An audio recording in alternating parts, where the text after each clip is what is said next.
Hello, everybody, and welcome back to another episode of Watching the Boxes Fantasy Basketball Podcast, hosted by #basketball.com, your home for the very best free fantasy basketball tools and articles on the internet.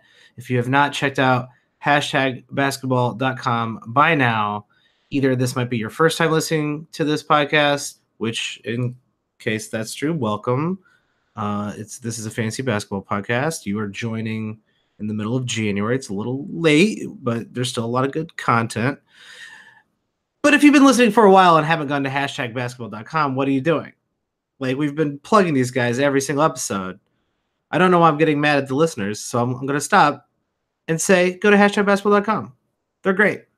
I'm your host, Mike Catron, and joining me, as always, is my co-host, Tyler Watts. What's up, Tyler? Michael, today's question happened to be about fantasy basketball. Aren't you excited about that? Really? I am, because usually I have to figure out like what sandwich I want to eat, and corned beef is the answer to that one. Oh, that's a bonus question for the listeners. I was gonna go pastrami on roll. Ooh, also good. All right, so we got a good question, and I thought I would open it up to you because this is kind of an interesting, number one, interesting league that I like, and then number two, interesting question that I like. All right, let me hear about the interesting league first. Okay, so this is a head-to-head dynasty league that has a salary cap, and it uses real players' salaries and contracts. So not only are you like saying, okay, this guy went off his rookie deal, he got a big raise, now your roster might be in a crunch, but real contracts too. So if the player leaves their team via free agency in real life, you lose them off your fantasy team, and they enter the free agent / rookie draft. Interesting. I like it. So that's almost like, so if someone leaves due to free agency, they're back in the draft.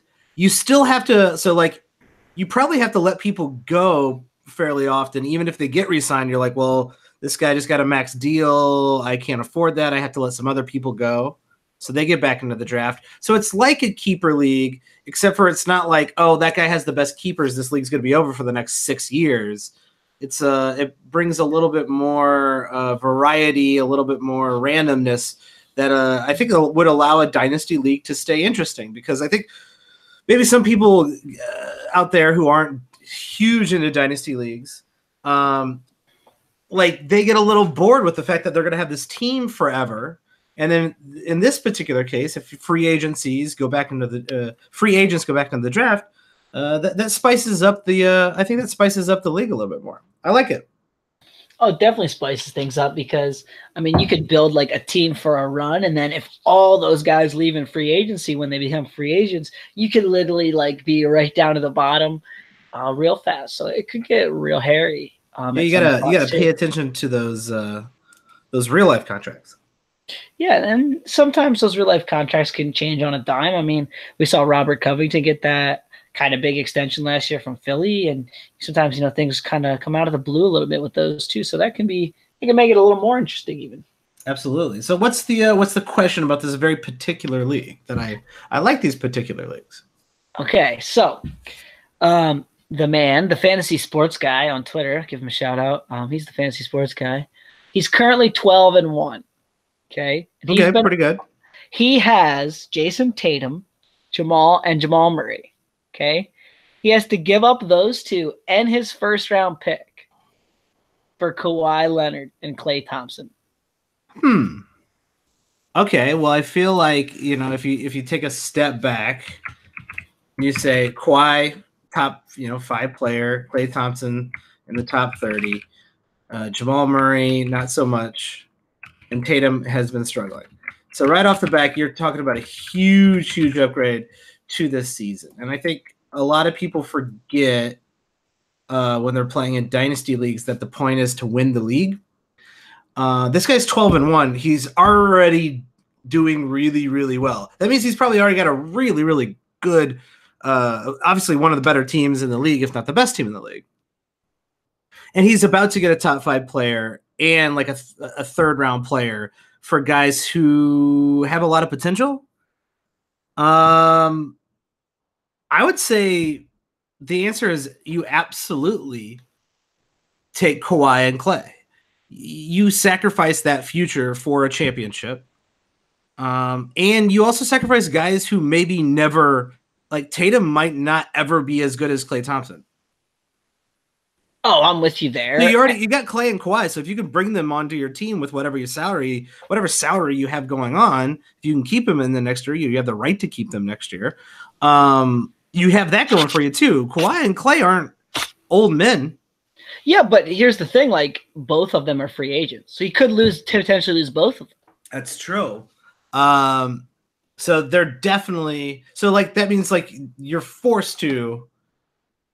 If they get signed in free agents, if Kawhi leaves Toronto and Klay leaves Golden State, I'd still do it for the rings, man. You gotta do it for the rings. 100%. I'm in. You do it. And I went with a similar strategy to yours with one caveat. He threw in the fact that he was already 12-1.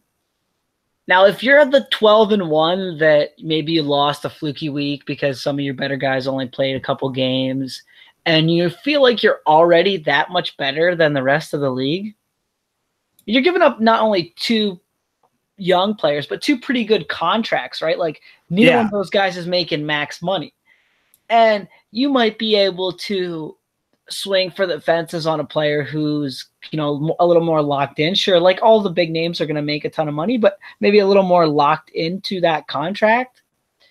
So I said, if you already think you're, enough better than the league that you're going to win the league pretty much no matter what, maybe you make a smaller upgrade and you keep those two really good contracts.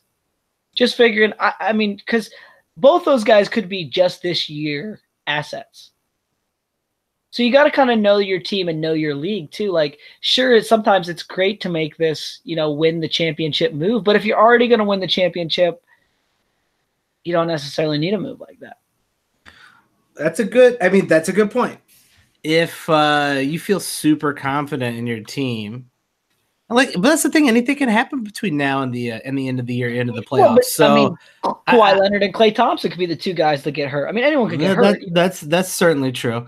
That's a good point. I think that's a good caveat. I would actually just go with the most. I'm not even taking a chance. If I can win the league, I can win the league. I'm taking it, and I'll figure out a way to kind of like the Rockets approach, where it's like, hey, get all your people, give it your best shot. See if you can take on the rest of the league, and if you lose a fluky game 7 where you miss 30 3-pointers in a row, so be it. And then you figure it out next year. There's always a way to make a trade. So I'd say go for it. I'd say make that trade. But you make a good point that if you don't need it, why go overkill? If it hurts you in the long term, right? And I mean, I'm always a big proponent for going to win now too, because I mean, whether your league just plays for pride or it plays for money or it plays for a trophy or whatever you guys like to play for, you know what I mean? Like winning that should be the goal every year. So if you can win the league, I think you always win the league. And if you can make moves to better your team to win the league, I think that's always a smart strategy in any kind of keeper dynasty league. So, I mean, I like the trade. I think it's a good trade, and I think I would make the trade unless I really thought I was that much better than everybody else. I like it. That's an interesting league, Tyler. Good question who's this guy? The fantasy sports guy? He's the fantasy sports guy, man. That is a great Twitter handle.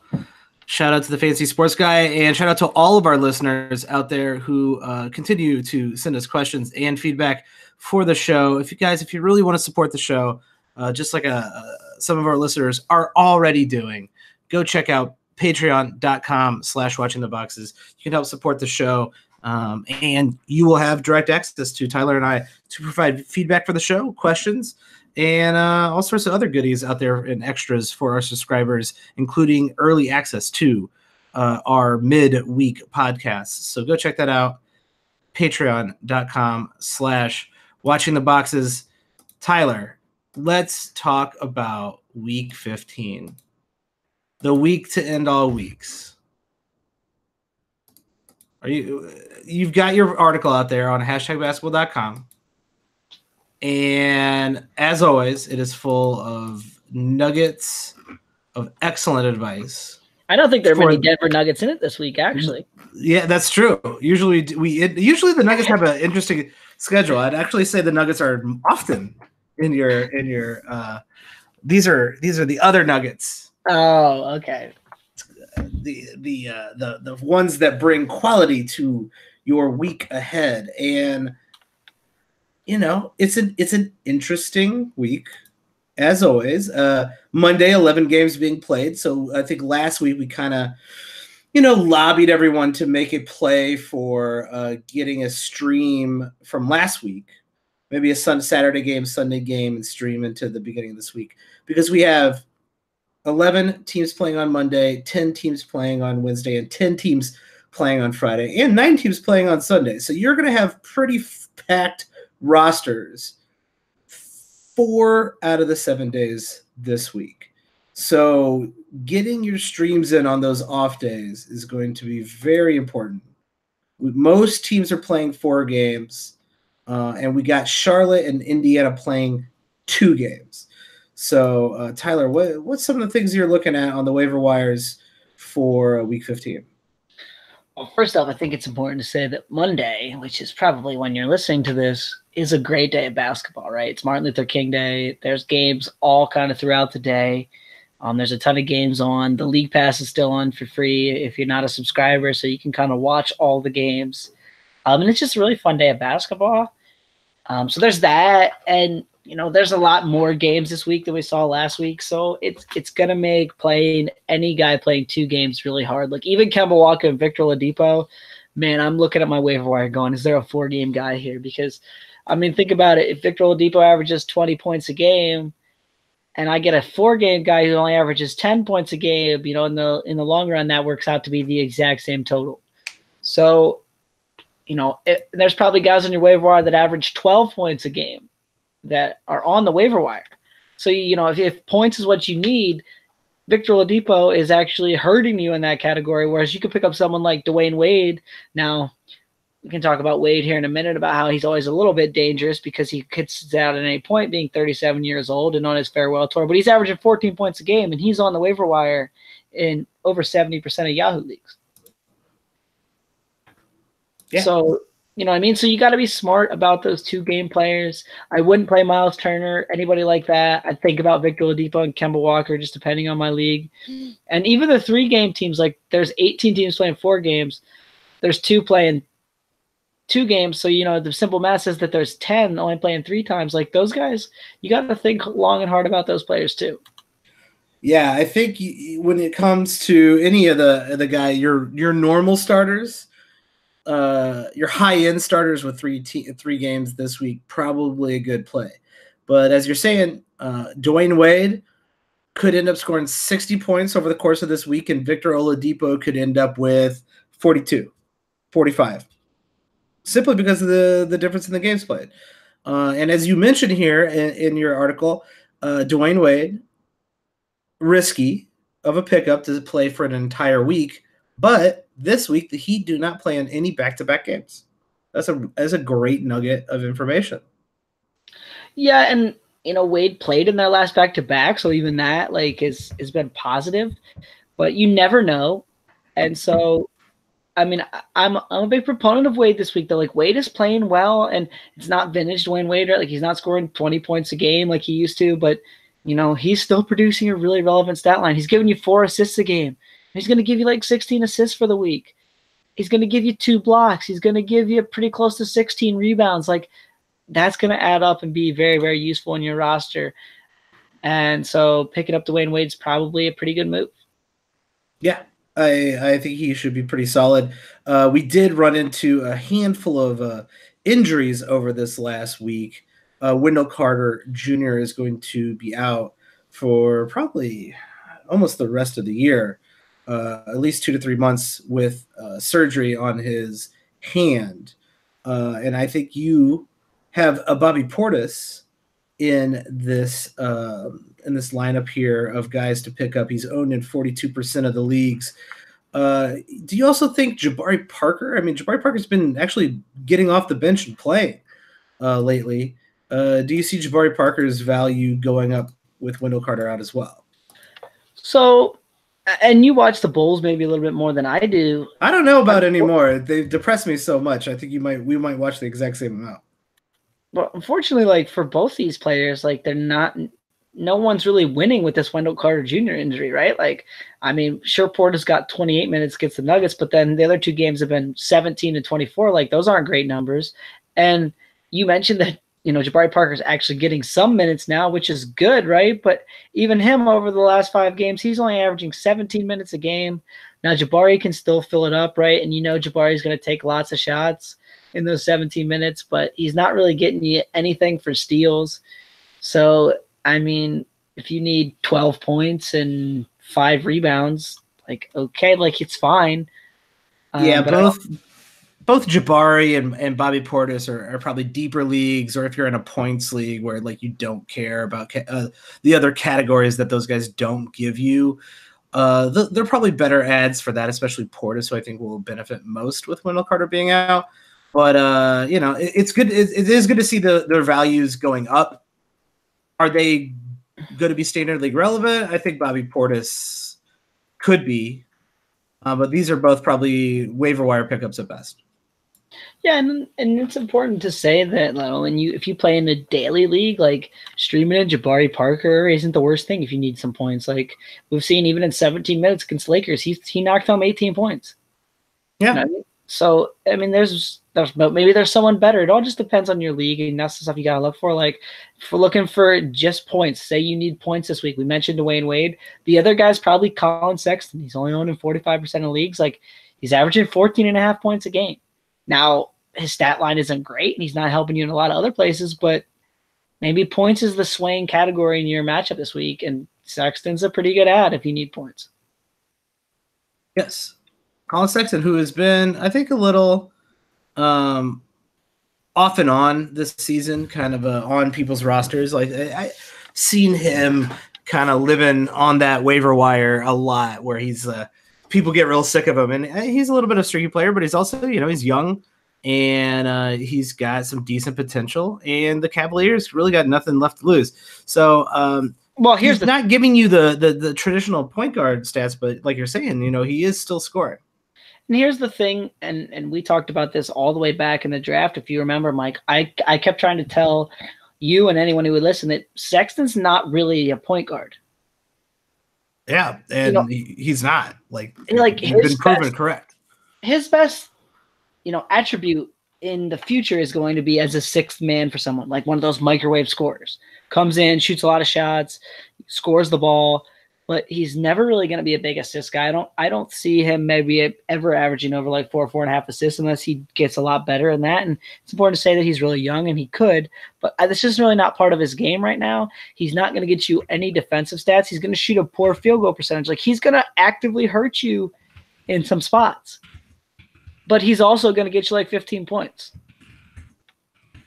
Yeah, so like there is a value there for a particular league, for particular head-to-head matchups, trying to squeeze out as much as they can down the stretch run of a week, right? But overall, is he a great fantasy player, or even a good fantasy player? No, not really. No, and then that's why I think you see him on the waiver wires. And honestly, he's in the streamers class for me. Like I would not be owning him in the standard league. No, I would not have him rostered on Standard League either. I do, it's always easy to get intrigued by rookies, and I think a lot of people fall victim to that. And we do a pretty good job of, I'd say, staying out of the rookie fray. I think we were mostly hits on our rookie predictions. I was big on Jaren Jackson Jr. You were obviously big on we were both big on Luka Doncic. Who am I kidding? I think we kind of got those. We told people to stay away from people like Marvin Bagley and Colin Sexton.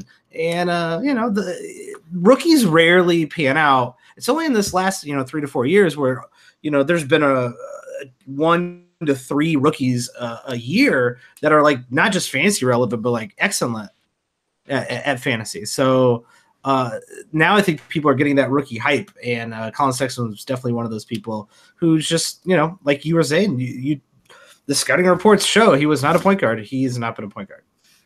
Yeah, and it's important to remember that just because, when you're watching the draft, especially if you're watching on ESPN or, you're reading about the draft and it says point guard, like some people get in this mindset that, oh, he's good at steals and assists. And, maybe he's not the best scorer in the world or maybe he is, you know what I mean? Like you got to actually read about the players and watch the college games and watch the summer league, like things like that to know what type of player the guy is.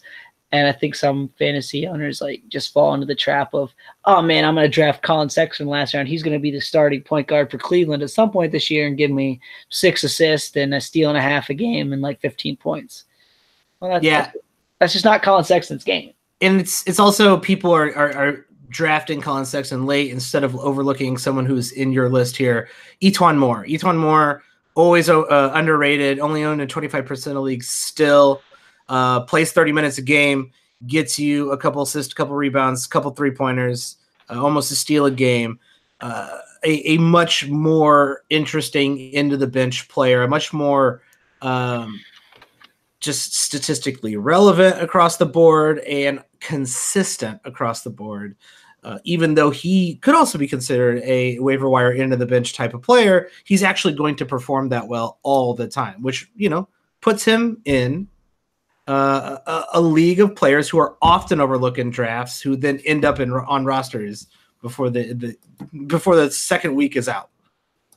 Yeah, and it also maybe makes him a little bit worse of a streamer in the sense that, like, okay, we've seen guys like Colin Sexton when they're going to get a lot of shots, man. Like Colin Sexton's had a 29-point game. He's had 4 or 5 games where he scored over 20 points. You know what I mean? Just in the last couple months. Whereas Etuan Moore, like, what's his ceiling? He's maybe going to get you like 15 points. You know what I mean? Like, he's the ultimate steady Eddie player. And if you need that steady production to win your matchup, that's great. If you need a home run, you maybe want to go for someone more like Colin Sexton, who's got really big peaks and valleys. Yeah. Those steady guys, much more attractive in a weekly lock league versus, hey, I got to swing for the fences here at the end of the week, in between Etuan Moore and Colin Sexton. Hey, take your chance on Colin Sexton. And I think, it's just, you got to play your rules. If you're in a weird dynasty league, when it comes to free agents, you got to play your rules, and knowing what those stipulations are and how to maximize your potential to win.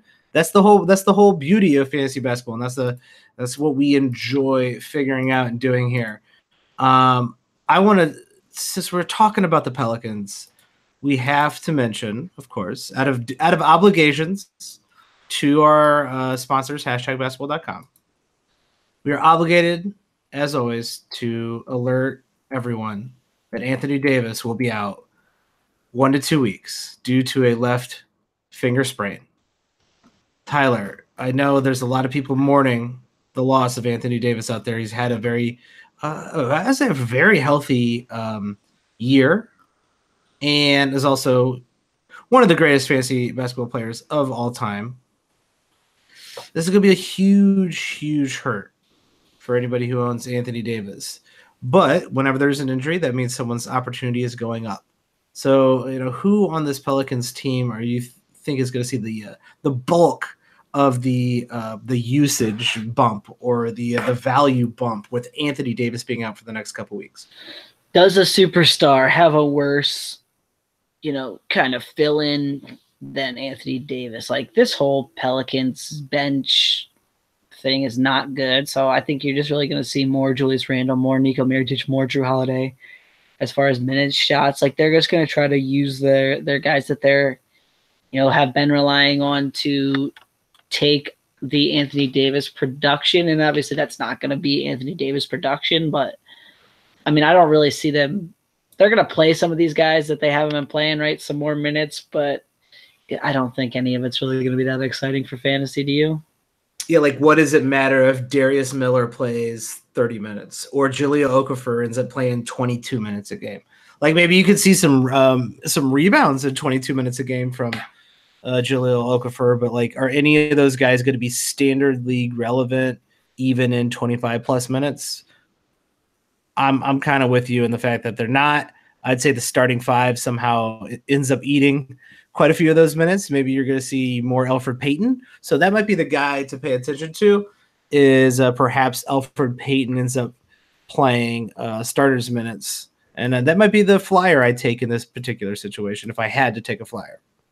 Yeah, and it'll be interesting to see because Nico Mirotic is still kind of on that minutes restriction, right? Like he only played 24 minutes in their last game. So, I mean, and Drew Holiday's already averaging 37 minutes a game over their last 10. Julius Randle's already averaging 33.1 minutes per game over their last 10 games. So it'll be really interesting to see who they even give the minutes to. And I don't think that person's going to be extremely fantasy relevant for sure. Yeah, that's the sad thing about this very, very sad and lower than mediocre, this very poor bench that the Pelicans have surrounding this very good starting five. So, yeah, and it'll be super interesting for me to see how that affects the Pelicans in the standings, right? Like that West is so packed tight that, you know, missing Davis for 2 weeks is huge for their playoff chances, right? Like they're already kind of on the outside looking in at 21 and 25, but they were only 4 games out of the hunt. You know, he misses 2 weeks here. They could be not very good in those games and be all the way down to 14th in the West. Yeah, that could end up costing them. Well, actually, it's kind of wild. That small, you know, butterfly flapping his wings could end up costing them Anthony Davis for the rest of his career. You know, like they miss the play, they miss a few. He misses a few games. They lose a few more than they expect. The West is too tight. They end up missing the playoffs. Anthony Davis decides to leave. They end up trading him because, you know, they'd rather trade him than lose him to free agency. This could spark just like it's weird that something this minor could end up really changing the course of NBA history. So, half season prediction, more than half the season over. Who are you going for in the West? 8 teams. Let's hear it. The Mike's Western Conference playoffs. Go. Wow. All right. Well, I think obviously the Warriors. They are the team to beat. Denver is one of the more fun teams to watch. So I'd got to root for them to make it. I think Harden and the Rockets are now got their shit together and they're definitely going to make it. Obviously the Thunder and the Blazers. I'm never going to count out Pop. So, I think I'm going to root for the Kings. I'm going to give a push to the Kings. And, man, that's wild because, like, now I'm dropping out a lot of decent teams here. I think I only have one more team left. You do, sir. That means I have to choose between the Spurs, Jazz, Clippers, and Lakers. No, you said I thought you okay. Well, if you didn't have the Spurs, and then you have no, I guess I already said Spurs. So Jazz, yep. Clippers, and Lakers. I guess the T-Wolves and Pelicans are in it too. Oh boy! And Dallas is right there, and Memphis really isn't that far behind that last spot. Yeah, neither one of them are very far off. The Clippers have played great. I don't want to give. I mean, it's LeBron. I hope LeBron misses the playoffs. That'd make me I'd be very pleased with it. But we all know what's going on here. LeBron's been sitting out an extra amount of time to get his rest because he's going to have to carry this team into the playoffs, and he's going to do it. Yeah, and I actually think the Jazz are going to edge the Kings. I think you'll see. Oh, sadly, you're probably right. Right, and I don't know that we're gonna get a fun team, right? Like the Clippers would be fun, right? No one really expected them to be great. The Kings, you know, even the Pelicans, like always watching Anthony Davis in the playoffs would be cool. You know, watching Luka Doncic, the rookie in the playoffs would be cool. That'd be fun. That Memphis team with Jaren Jackson, like they're not the most fun team, but that would be kind of a cool story. I think we see pretty much the chalk of all the teams that made it last year, except for the Lakers sneak that, you know, kind of last spot. And I actually think the Lakers probably finish 6th or 7th. They get on the opposite side of the Warriors, and they probably knock somebody halfway decent out in the first round because LeBron carries them. Oh, yeah. If 5 teams in the West missed the playoffs and they all could have been in the playoffs in the Eastern Conference, do you think they finally get rid of these conference rankings? Like, who cares about the conferences anymore? I mean – and looking at it now, I guess it makes the schedule making easier and all that stuff. But like, would you rather see, let's go as far down as the Grizzlies or the Mavericks, right? The 13th and 14th teams in the West. Would you rather see them in the playoffs or Charlotte? Easily, I'd say the Grizzlies over the Wizards, over the Pistons, over the Hornets, over the Heat. I don't give a shit about the Heat. Like, all those teams, I don't care about. Yeah, and so, you know what I mean? Like, I think that at the end of the day, you want to put the best product on the court, and I just think that the West has a lot better product right now, and that's okay. And at some point, the pendulum will swing back the other way, right? It always does. It's been a couple decades, Tyler. When's this pendulum going to swing? I mean, and sometimes the East gets sold a little short. I mean, I'm not going to make the case for it this year, but there have been a couple years where the East had some really great players, and the West was a little bit lacking. And you'd have to just kind of go through year by year and sort it out. And some of the years, right, in the recent history, people have gone away from LeBron on purpose. Right? They figured, it's going to be hard to beat LeBron in the playoffs, so I'm going to go to a Western Conference team and try to win that way. And now they're all out there bloodbathing each other, trying to beat the Warriors, which they can't. Yeah, and I mean, it'll be interesting to see, no dynasty lasts forever, so eventually the Warriors are going to fall off, and it'll be interesting to see which way the pendulum swings at that point. Yeah, there's so much talent in this NBA and so many new young guys who are going to be incredibly talented as well. Like, I'm looking forward to the Anthony Davis is still, not that old. I'm looking forward to, like, 3 years from now when you're not living under the LeBron Warriors just shadow, and you got like a 28-year-old, 29-year-old Anthony Davis, and he's kind of like the best player in the league, and all these new teams, all these young guys coming in, all this great talent. The NBA has never been stronger, and I think it's going to continue to get stronger, and that's going to be exciting. Well, and I think that kids nowadays have just this big advantage that they can see a lot more basketball, and they can see a lot more everything, right? You talk about any sport. That's true. You know what I mean? Like, it used to be like things were regionalized very much because there wasn't the mass media, and it was hard to watch an NBA game even 20 years ago. You know what I mean? Like, yeah, even in the 90s, it was hard to get your hands on anything other than your local team and the national game, like the 1 or 2 national games a week. Right, and so, you know what I mean? Like, now people all over the world can see these games, and it's like, people are all surprised by these European kids that are so good, like Luka Doncic and Gianna Musa. Like, it's not that surprising to me, man. The game's global now. They can all watch the NBA from the time they're 2 years old. You know what I mean? And get better. And so that's a good thing. That's a good thing for everything. It's an awesome thing because they're finding people like Joel Embiid, like those people who have the physical just statistics to be an amazing basketball player. They're getting those people basketball at an earlier and earlier age and getting them playing in organized leagues and getting them enough experience to be able to actually get either play in college or play in the pros. And I think this is the first year I've felt a difference in fantasy basketball. Usually fantasy basketball is very, very normal cadence. There's certain players, and like the top 10, none of that's surprising at all. But usually it's the top 30 or 40 are not surprising. And I think if you go look at the rankings right now, after you get through the top 10, there's a handful of guys that you would have never just like, wow, like I can't believe Vujovic is number 11 per game. I can't believe Tobias Harris is number 21. I can't believe DeAndre Ayton's number 23.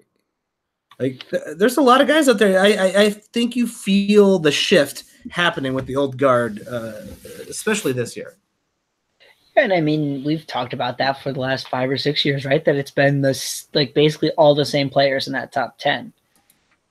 Yeah. And, you know what I mean? The fact that Karl Anthony Towns came out of nowhere to jump into that top 10 is incredible. And then Giannis working his way up too is also incredibly impressive because to get into the top 10, you legitimately have to be one of the, if not, you have to be in the MVP race to be in the top 10. Well, and here's the other thing too, like even that top half of the second round for the last 3 or 4 or 5 years, it's been Chris Paul, it's been John Wall, it's been Paul George, it's been like, it's all the same.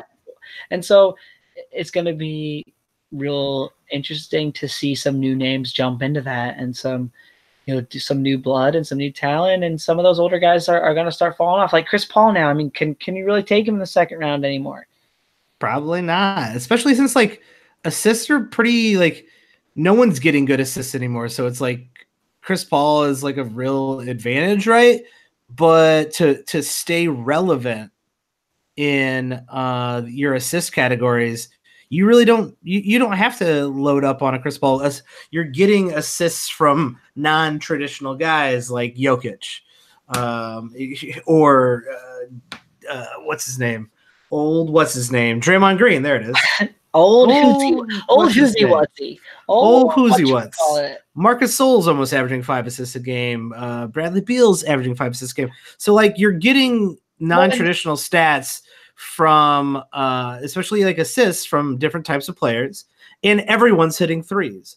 So like those are the two biggest new threads in fantasy basketball over the last year. And kind of linking this back to the conversation we had earlier, right? Like that's why if you see a guy in the draft that says point guard, right? Like it doesn't mean he's a point guard, right? Everyone in the draft was saying, "Oh, Luka Doncic is a small forward or a power forward." Well, in a lot of ways, isn't he a point guard? You know what I mean? Like anyone can be a point guard now. Anyone can be the primary ball handler on the team. It's not just the quote unquote point guard, right? We don't have everyone being John Stockton and Gary Payton anymore. It's centers and threes. Thad Young almost gets 2 steals a game. Like there's always been these weird players out there, but now it seems like we are truly entering a positionless basketball type of era.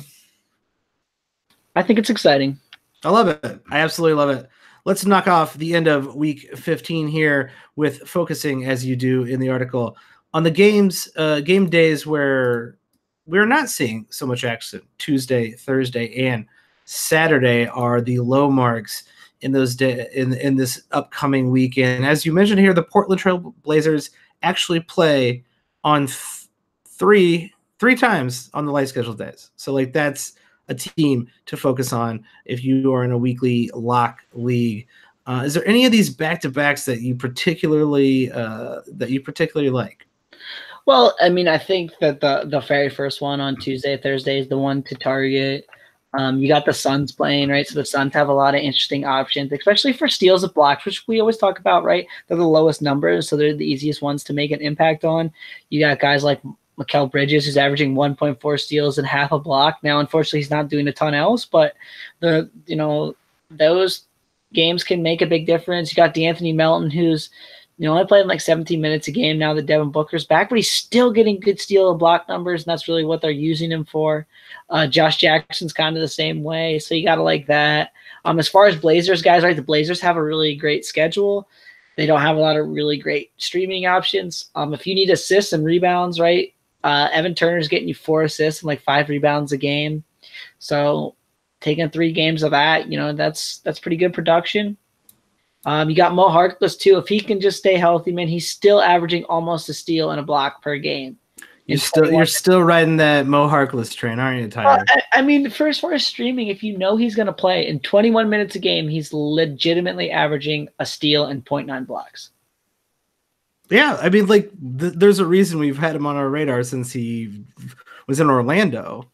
He's got that fantasy talent. It just, man, I don't think he'll ever play enough to make it happen. Well, and he's one of those guys who's just a little bit injury prone. You know what I mean? Like, you don't like to say that, but I mean, they just keep adding up.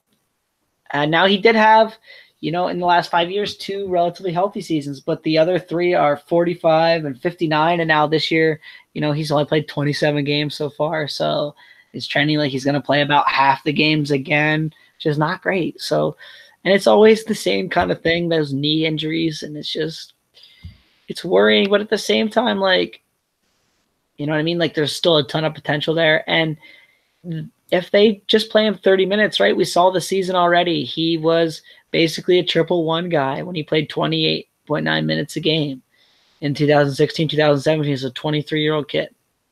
So yeah, he's still incredibly like younger than people guess. Always.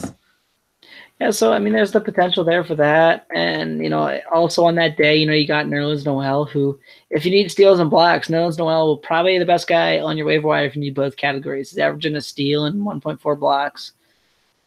He still only plays like 13 minutes a night, but he gets the numbers, man. Yeah, those things. I don't know how he does it, but he's doing incredible things in just 14 minutes when it comes to production. When you look at his per 36, it's still crazy after all these years. Looking ahead to week 16, Sunday, Monday, you do have the Clippers and the Knicks. Maybe Shea Gilgeous-Alexander or Noah Vonleh, both good streams there. And as we always say, if you got the week locked down, make sure you keep an eye on next week. And if you can use one of your starts for this week, one of your pickups for this week, if you're in a pickup locked league, which I highly suggest if you're in a head-to-head league, to boost your stats next week, you should always do that. Yeah, and next week is another good week to win a matchup, and some people forget that, right? Like, oh, I'm gonna go all in for this week. Well, sure, that's a good week to win a matchup, but next week's is the same, right?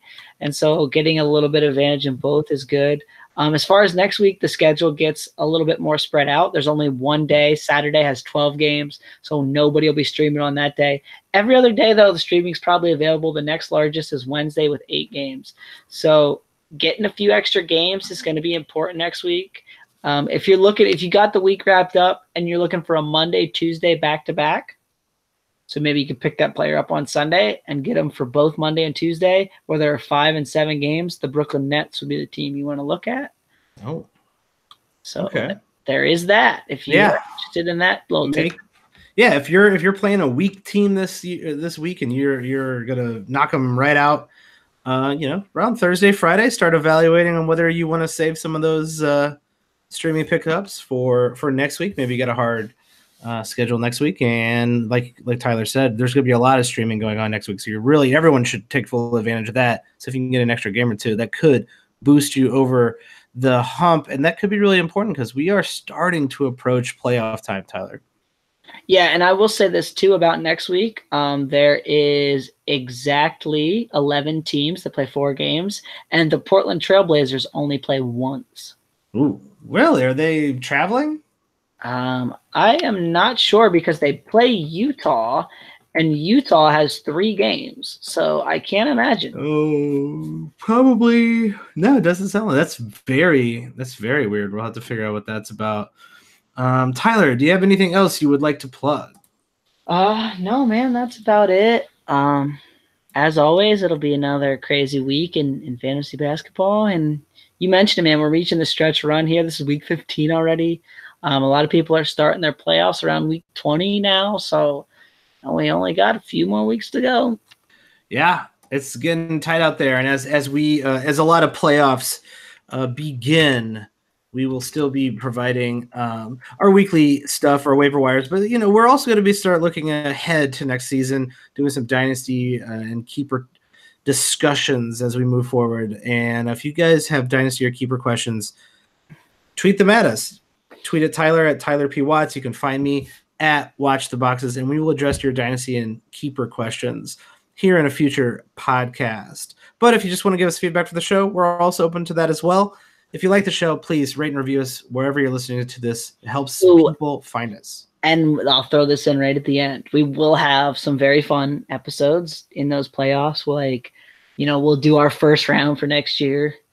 I might even convince Mike to do a few surprise players, like players he thinks are going to take the leap next year, and I'll try to prognosticate a few myself, and we'll see who gets the upper hand in that. Yeah, that's what I mean. We'll keep track of that for next season as well. We're also going to do our. I think we've done this a couple times now. Do a All-Star awards that we make up because it's really easy to go, who's the best fantasy player? Okay, it's Anthony Davis. Cool. Who's the best guard? It's James Harden. Okay, we're going to make up our own All-Star awards, as we always do. And probably even do an All-Star draft for those of you who are addicted to any type of fantasy basketball.